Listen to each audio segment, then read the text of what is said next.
Guardians of the Galaxy Volume 2. It is the latest film in the MCU, and is once again directed by James Gunn, who of course directed the first movie. And I gotta tell you, I love the first Guardians of the Galaxy. It is not only one of the best comic book movies ever made, but also one of my favorite movies of all time. I love that movie to death.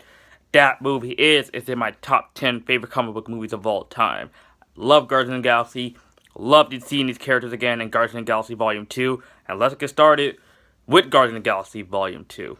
So in Guardians of the Galaxy Volume 2, we get our crew back to Guardians of the Galaxy. The group, a bunch of a-holes, Star-Lord, Gamora, Drax, Rocket, and of course, Baby Groot. He was so adorable in this movie. I love Baby Groot, but I'll get more to him later. Also, they're joining alongside with Yondu, Nebula, and a new member, Mantis. And they encounter Ego, who is the father of Star-Lord, and these two also have a bond in this movie, and so many other stuff happens in this movie, like a Stanley cameo, set up to another movie, and typical stuff that happens in an MCU Marvel film. You know, just the basic. Also, we got huge, big explosions, action scenes in space, a lot of songs from the 70s and 80s on a mixtape. You know, nothing new and original in this movie, and that's exactly what people love. Nothing new and original. That's what people love in today's movies nowadays. Okay, let's get to this review. I personally thought Guardians of the Galaxy Volume 2 was a fun, entertaining, popcorn summer blockbuster film. I enjoyed the heck out of this film. Is it better than the first movie? Is it anywhere near as great as the first Guardians of the Galaxy film?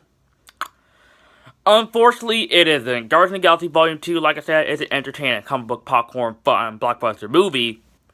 But comparison to the first movie is not that great. But I will admit, the first half of this movie felt rushed and choppy.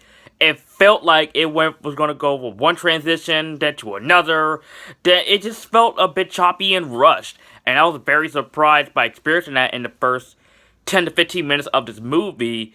And I'm just like, oh, come on. This is Marvel now. You're better than this.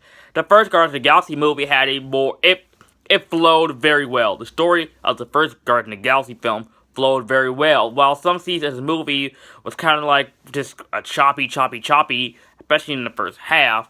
And it was also, like I said, very rushed. But then the second and third half got better along the ways.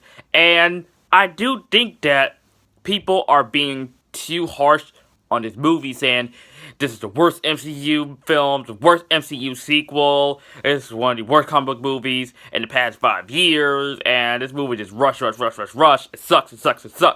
This movie is a disgrace to the first movie. Here's so many things about this movie, I'm just like, it's not that bad. This movie is not bad at all. It has its problems, it does, but saying that it is the worst MCU movie and saying that it's one of the worst comic book movies of all time, and it's like, what? I don't see what people are complaining about. But I do have some more problems with this movie, though.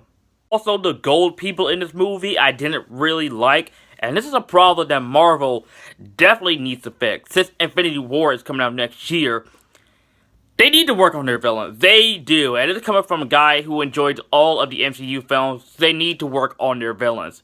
The gold people in this movie, I'm just like, are you serious right now? Like, are you serious? The gold people in this movie, they were just like the typical bland, generic MCU villain like you're used to now for the past 9 years. So, you know.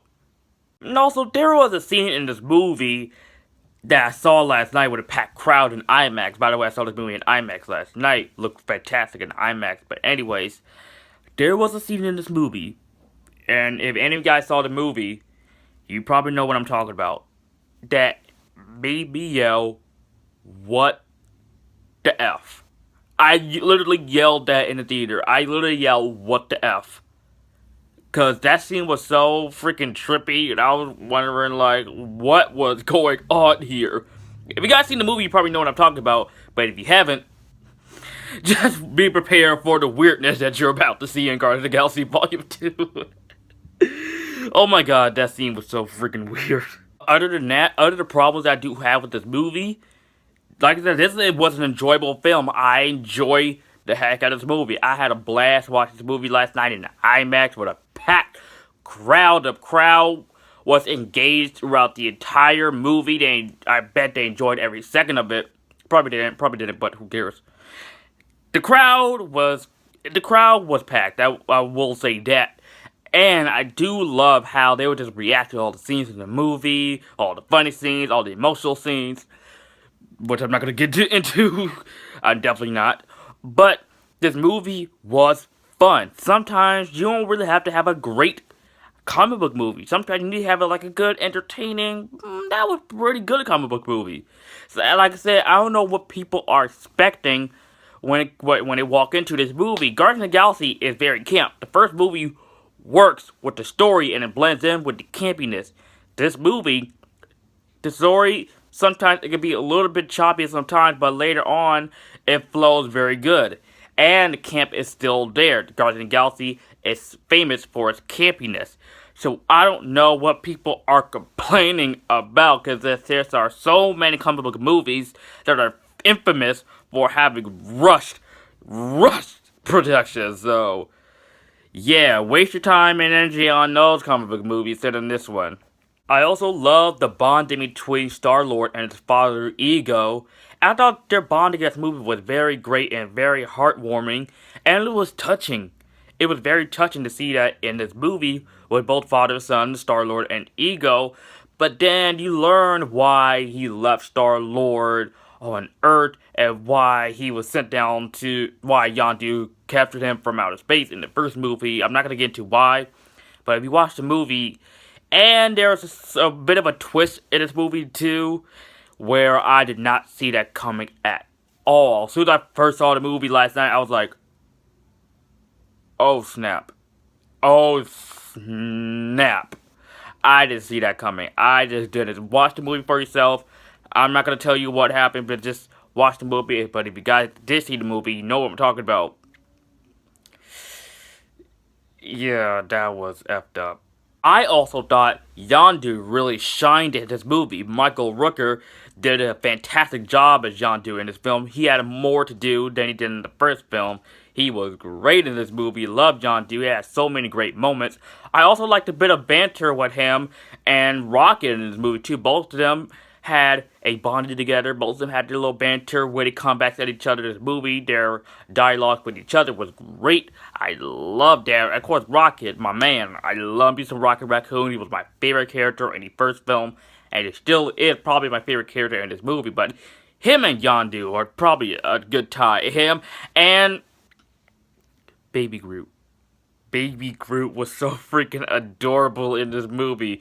When he gets mad, when he just gets angry, it just comes off as just cute and adorable. But when he's like the big Groot, the adult Groot in the first movie, when he gets mad and stuff, he says, "I am Groot." But in this movie, it's like, "I am Groot." It's so freaking cute. I love Baby Groot in this movie. It's probably one of the highlights that I do have in this movie. Him and Yondu and all the other stuff that I did love in this movie. And the visuals, special effects, all that stuff were the highlights of this movie. And of course, the soundtrack. How can you go wrong with the soundtrack? I mean, of course, Volume 2 mixtape of Star-Lord has so many great songs. I mean, come on, man. I even about to save the soundtrack to my phone after I'm not done recording this review. And of course, Drax was the he had the giggles in this movie. He just made every single joke in this movie. Every single scene with Drax in it, it always has to be a joke.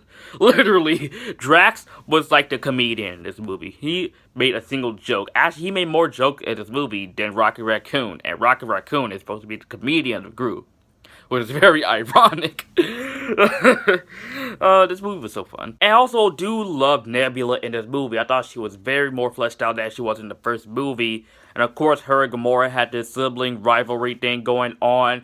And this movie also explains why she is the way she is and why she hates Gamora so much.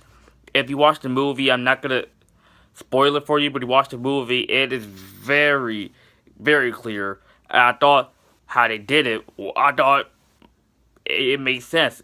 Like why she would hate Gamora, and just watch the movie. You'll see.